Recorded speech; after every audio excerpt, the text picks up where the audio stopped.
안녕하십니까. 노후법 일평 신정환 노무사입니다. 오늘은 산재 발생 시의 사업주 대처 방안에 대해서 설명드리겠습니다. 사업주분들께서는 산재가 발생하면 어떤 조치를 해야 되는지에 대해서 많이 문의를 주십니다. 그 중에서 가장 큰 부분이 산재가 발생했는데 이제 산재처를 어떻게 해야 되냐라는 부분에 대해서 많이 문의를 주십니다. 네, 여기서 확인하시겠지만 산재 신청 주체는 제자 본인입니다.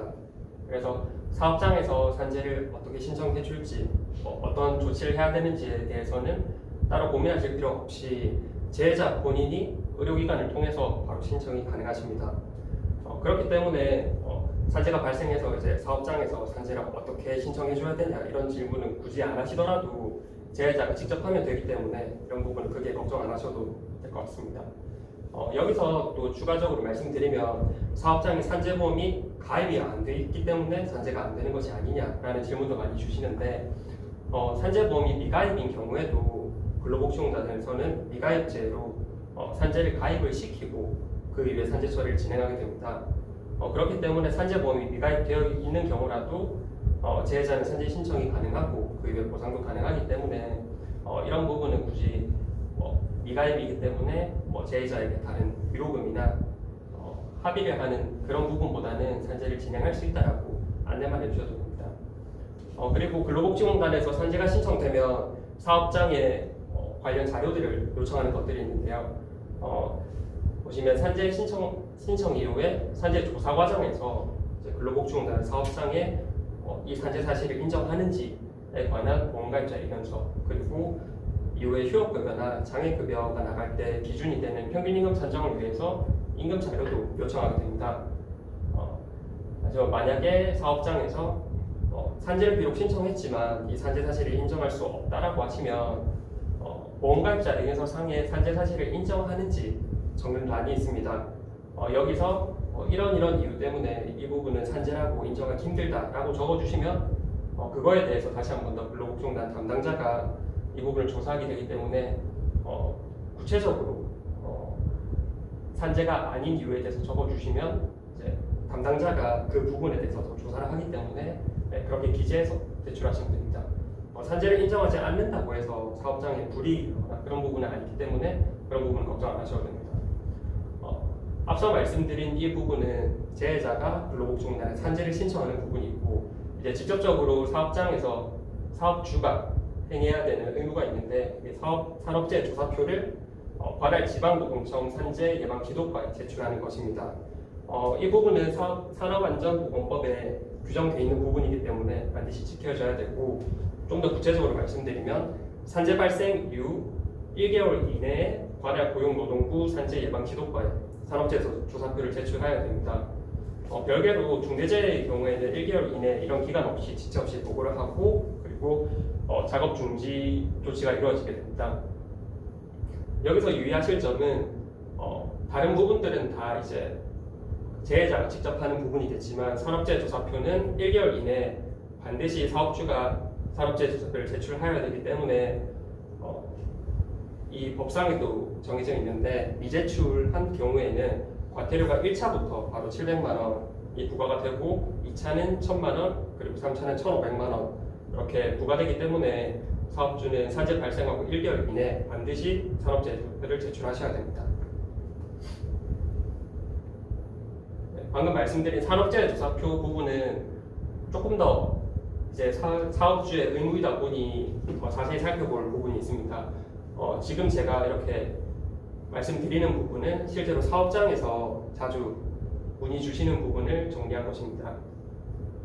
산재가 발생한다고 해서 반드시 산업재해 조사표를 제출해야 할 의무가 생기는 것은 아닙니다. 산업재해 조사표 의무가 발생하는 경우는 3일 이상의 휴업이 발생한 경우에 산업재해 조사표를 제출하기 때문에 3일 이상의 휴업이 발생하지 않은 경우에는 별도로 산업재해 조사표를 제출하지 않으셔도 됩니다. 여기서 휴업일을 계산할 때 재해가 발생한 그 당일은 제외하고 3일 이상 휴업인지를 계산하게 됩니다. 그리고 두 번째는 통상의 출퇴근 재해 산재가 발생한 경우입니다. 이 경우에는 사업주가 직접 제공한 교통수단을 이용해서 발생하는 산재가 아닌 경우를 말하는데 그 근로자가 버스나 지하철 아니면 자차를 이용해서 출퇴근을 하던 중에 발생하는 재해를 통상의 출퇴근 재해라고 하는데, 이 경우에는 산업재해조사표 제출 의무가 발생하지 않습니다. 그리고 두 번째로 말씀드릴 부분은 업무상 질병과 같이 산재 해당 여부가 불분명한 경우에는 산업재해조사표를 제출해야 되는지 여부입니다. 산재를 다 신청을 하고 재해자는 산재가 발생했다고 주장하지만 실제로는 사적 재해일 수도 있고 실제로는 본인의 어떤 잘못으로 인해서 발생한 것이지 산업재해와 무관한 경우도 있을 수 있습니다. 그렇기 때문에 근로복지공단에서 산재가 승인인지 불승인인지 판단한 이후에 이제 산재가 승인하게 되면 승인일을 기준으로 해서 1개월 이내 산업재해조사표를 제출하게 됩니다. 이렇게 반드시 산업재해조사표를 산재 발생 후 1개월 이내에 제출하는 경우가 아닌 부분도 있기 때문에 이런 부분들은 한번 확인해 보시고, 그리고 만약에 좀 문의가 필요하시면 저희 법인 쪽에 한번 확인하시고 이후에 진행하시면 될 것 같습니다.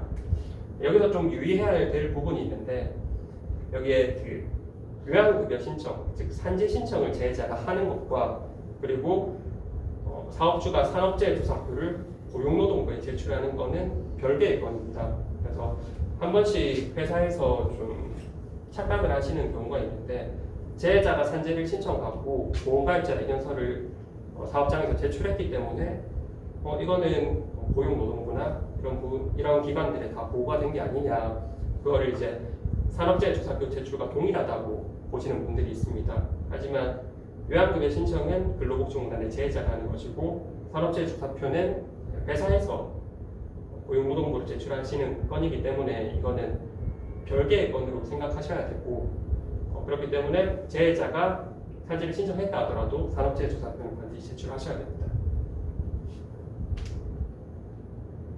이제 다음에 알아볼 부분은 산재가 발생한 조치 이후에 재해자에게 어떤 보상 절차가 이루어지는지, 그리고 사업주는 어떤 부분을 보상해야 되는지 의무에 대한 사항입니다.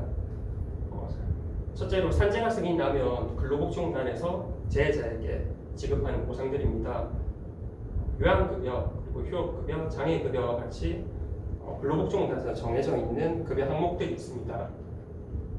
표현은 조금 어렵게 느껴질 수도 있지만 치료비라든지 그리고 일을 못하는 기간에 대한 급여, 그리고 장애가 남는 경우에는 장애급여, 간단하게 이렇게 생각하시면 되고, 여기서 근로복지공단에서 재해자에게 지급이 되기 때문에 사업주가 배상해야 할 손해액에서는 이 부분들이 공제가 됩니다.